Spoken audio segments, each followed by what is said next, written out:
Hey everyone, today I will show you how to use LangChain in Jupyter Notebook step by step, even if you are not from computer science background. So, before we start, make sure you have Anaconda or Python installed and OpenAI account with an API key. So, let's begin. Firstly, let's open Anaconda Navigator and here, click on the Jupyter Notebook. Once it open in your browser, you have to create a new Python notebook. Here, let's create a new Python notebook. Once you create a notebook, here is where we do our command.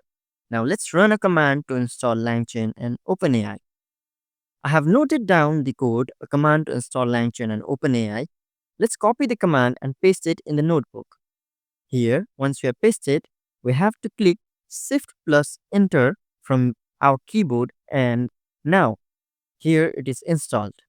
Now we can easily set our API and use LangChain to ask questions. This is how we can use LangChain and Jupyter Notebook easily. If you like this video, please like, subscribe and click the bell icon. Thanks for watching.